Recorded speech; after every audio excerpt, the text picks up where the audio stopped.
ایک بہن نے کویسچن کیا تھا کہ مغرب کی نماز اگر لیٹ ہم ہو گئے ہیں، دیر کر دی ہے، تو کیا عشاء کی اذان سے پہلے پہلے پڑھ سکتے ہیں؟ دیکھیں، پہلے تو اچھی طرح یاد رکھیں کہ مغرب کا وقت عصر کے وقت کے اختتام کے بعد شروع ہوتا ہے اور عشاء کے وقت تک رہتا ہے، پورا یہ وقت ہے۔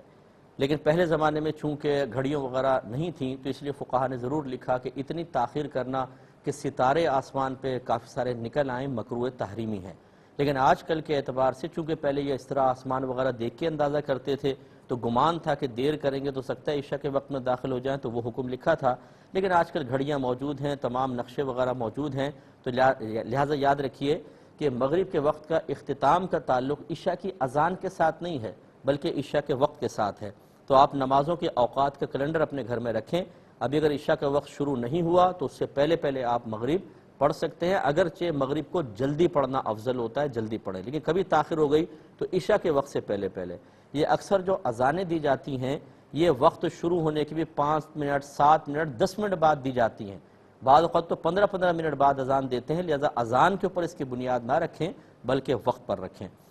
ایک کسی نے پوچھا کہ کیا فجر کی اذان کے بعد قضا نماز پڑھ سکتے ہیں؟ دیکھیں، فجر کی اذان ہی نہیں بلکہ فجر کی نماز کے بعد بھی آپ پڑھ سکتے ہیں، لیکن آپ تو چونکہ خاتون ہیں اس لیے آپ اگر گھر میں ہیں تو کسی کے سامنے نہ پڑھیں، قضا نماز کو سامنے ظاہر کر کے پڑھنا مناسب نہیں ہوتا، بند کمرے میں پڑھ سکتے ہیں۔ اور اگر مرد حضرات ہیں تو وہ مسجد میں جا کے نہ پڑھیں بلکہ اپنے وہی جیسے میں نے عرض کیا کہ اپنے گھر میں پڑھ کر پھر اگر مسجد چلے جائیں، یا مسجد میں نماز پڑھی فجر کی، گھر آ کر پھر روم کے اندر اگر پڑھنا چاہیں تو بالکل عصر کے بعد بھی پڑھ سکتے ہیں اور فجر کے بعد بھی قضا نماز پڑھ سکتے ہیں، کیونکہ نفل سجدہ بنا ہے اور قضا میں جو آپ سجدہ کرتے ہیں وہ فرض سجدہ ہے، تو بالکل جائز ہے۔ یا پھر اگر وتر کی قضا کر رہے ہیں تو واجب سجدہ ہے، بالکل جائز۔ اب یہ کہتے ہیں کہ وہ جو طلاق کا مسئلہ تھا، بہن نے فرمایا جو ہم نے کہا کہ ہماری دانشت میں طلاق ہو گئی ہے، انہوں نے کہا کہ 2 مفتیان کرام سے مزید معلوم کیا، وہ یہ کہتے ہیں کہ یہ طلاق نہیں ہوئی۔ دیکھیں، اچھی طریقے سے یاد رکھیں کہ ہمارے ہاں جس طرح تقلید شخصی واجب ہے، تقلید شخصی کا مطلب یہ ہے کسی ایک امام کی پیروی کرنا لازم ہے۔ امام اعظم ابو حنیفہ، امام شافعی، امام مالک، امام احمد بن حنبل، کسی ایک کو فالو کرنا لازم ہوتا ہے۔ یہ کیوں تقلید شخصی واجب رکھی؟ اس لیے کہ اللہ تبارک و تعالی نے شرعی احکام میں ہمارے لیے ایک آزمائش رکھی ہے۔ اگر ہم تقلید شخصی کے قائل نہ ہوں، اس کے وجوب کے قائل نہ ہوں، اور یوں کریں کہ چونکہ چاروں امام حق پر ہیں، کبھی مسئلہ آیا یہ امام اعظم کا مسئلہ ہمارے حق میں آسان لگا اور ہماری مرضی کے موافق تو اس کو لے لیا، پھر جب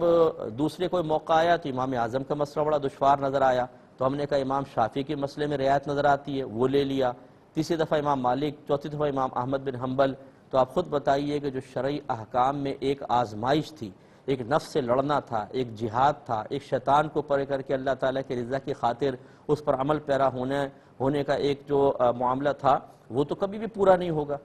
یہ تو پھر دین نہیں رہے گا بلکہ پھر تو ہم نفس کے تابع ہو کر کسی بھی امام کی پیروی کریں گے، اس لیے تقلید شخصی کو واجب رکھا۔ یہ جب آپ بات سمجھ گئے تو اب یوں سمجھ لیں کہ آپ اگر ہماری بات مانیں گے کسی مفتی صاحب کی، یہ حقیقتاً شرعی تقلید تو نہیں ہے، لیکن آج کل کے دور میں بھی آپ کسی ایک مفتی صاحب کو فالو کریں گے۔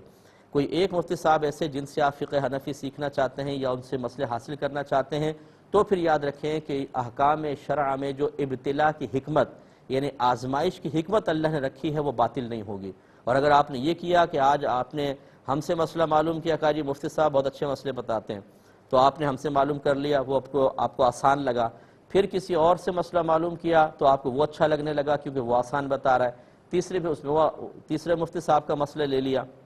یہ آپ کا مختلف جگہ پوچھنا ہی ثابت کرتا ہے کہ آپ شرعی حکم معلوم نہیں کرنا چاہتے بلکہ اپنی مرضی کے مطابق آسان مسئلہ معلوم کرنا چاہتے ہیں، اور یہ ہماری شریعت کا مزاج نہیں ہے کہ آپ اس طرح کریں۔ لہٰذا پہلے تو آپ ہر شخص جو ہمیں سن رہا ہے، وہ ضروری نہیں کہ میں ہی ہوں، کسی کو بھی آپ ایک شخص کو پہلے اس موجودہ دور میں منتخب کر لیں کہ ہم نے ان سے مسئلہ معلوم کرنا ہے، پھر یہ اگر مرضی کے مطابق ہوگا تب بھی اس پر چلیں گے اور خلاف ہوگا تب بھی انہی کو فالو کریں گے، تو پھر یاد رکھیں کہ آپ احکام شرع کی جو آزمائش ہے اس پر پورا اتر سکتے ہیں اور آخرت میں انعام ہوگا۔ اور یہ جو ہماری عوام کرتی ہے کہ آپ پہلے تو کسی کو علم کا پہاڑ بنا دیتے ہیں اور جب اپنا مطلب نکلتا ہوا نظر نہ آئے تو آپ کہتے ہیں جی آپ آ جائیں زمین پر، اب ہم دوسرے کو اس جگہ پہنچائیں گے۔ یہ رویہ آپ ہی کے لیے نقصان کا باعث ہے، ہمیں تو اس میں کوئی مسئلہ نہیں ہے۔ اگر ہماری مانیں گے تو کون سا ہمیں انعام مل جائے گا، نہیں مانیں گے تو کون سا میری جیب سے کچھ پیسہ چلا جائے گا۔ ہمارا کام تو شرعی احکام بتانا ہے، لیکن آپ کے لیے جو ایک ابتلا اور آزمائش کا ایک معاملہ تھا، آپ اس امتحان سے بھاگ گئے گویا کہ، تو اس لیے پھر آپ کے لیے آخرت میں کیا ہوگا ابھی اللہ ہی بہتر جانتا ہے۔ اس لیے ایک عالم کو فالو کریں، ایک اچھے مستند مفتی صاحب کو فالو کریں، وہ کوئی بھی ہوں، اور پھر انہی کے مسئلے کو اختیار کریں۔ اب اگر وہ کہتے ہیں، فرض کر لیں آپ نے کسی کو فالو کیا، انہوں نے کہا طلاق ہو گئی، اب آپ نے کہا بھی یار گھر خراب ہو رہا ہے، چھوٹے چھوٹے بچے یہ وہ ہیں، تو یہ نہ دیکھیں، بس ٹھیک ہے آپ نے کہا اب ہمیں ماننا ہوگا۔ اور اگر آپ نے دوسرے کو فالو کیا، وہ کہتے ہیں نہیں طلاق نہیں ہوئی ہے، تو پھر خوف محسوس نہ کریں کہ وہ تو کہہ رہے ہیں طلاق ہو گئی، یہ کہہ رہے ہیں نہیں۔ آپ چونکہ ان کو فالو کر ہی رہے ہیں تو بس ان کی رائے پہ عمل کریں۔ اگر فرض کر لیں خدا نخواستہ ان کی رائے میں کوئی کمی رہی، کوئی اجتہادی خطا بھی ہوئی، تو آپ کی کوئی گرفت نہیں ہے،